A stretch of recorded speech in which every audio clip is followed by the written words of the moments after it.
Do y'all think there was foul play here? He came to the Caribbean for peace, but left in silence.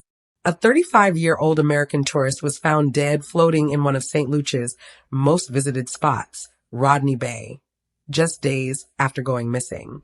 No gunshots, no visible wounds, just gone. But what really happened to Travis Wyant? And what does this mean for locals and tourists alike in a region that relies on tourism but struggles with safety and trust?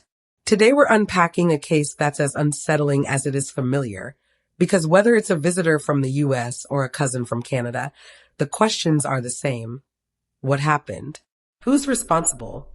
And why does this keep happening? This isn't just a St. Lucia issue. It's a Caribbean reality. Subscribe and comment below if you've ever questioned how safe we really are, no matter where we're from or where we land. The search for a missing American tourist ended tragically on Tuesday when authorities discovered a lifeless body in Rodney Bay, with no immediate signs of foul play. You hear that?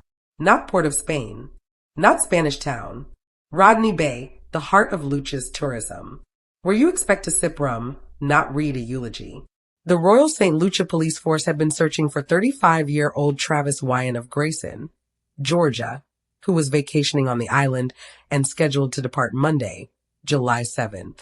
A man from Georgia, USA, probably thought he was escaping stress. Instead, he went missing on the eve of his flight home. Now tell me that don't sound like the start of a Netflix special.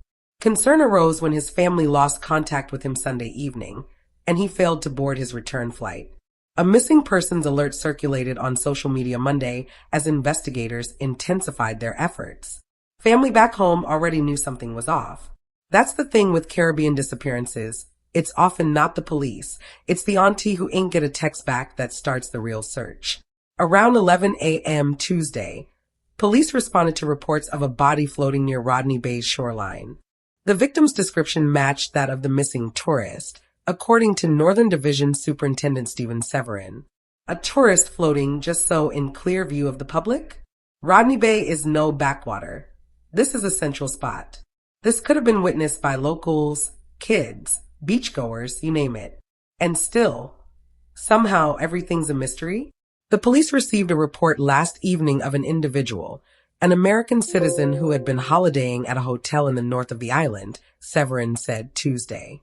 The Gros Islet police immediately commenced an investigation into the matter and interacted with the family of the national and also the U.S. Embassy.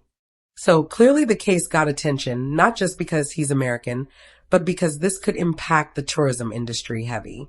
When embassies get involved, governments pay attention. Initial assessments revealed no visible injuries, though a post-mortem examination will determine the exact cause of death. Authorities have pledged a thorough investigation into the circumstances surrounding Wyant's death. No visible injuries. No signs of a fight. No blood.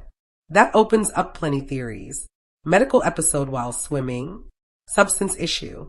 Foul play that left no trace. But let's be real. In the Caribbean, no visible injuries doesn't mean no foul play. Especially if this was a solo tourist, unfamiliar with the terrain or locals. We have to ask ourselves, are our islands ready to protect both visitors and locals?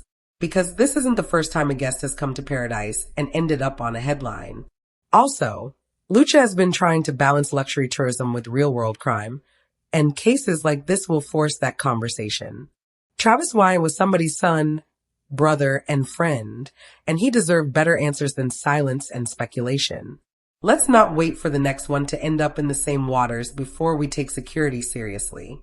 Drop a comment if you think Caribbean governments should have a better crisis plan for tourists gone missing. And don't forget to like, subscribe, comment, and share with someone heading to the Caribbean soon. Let's make sure paradise stays safe for everybody, locals and visitors alike.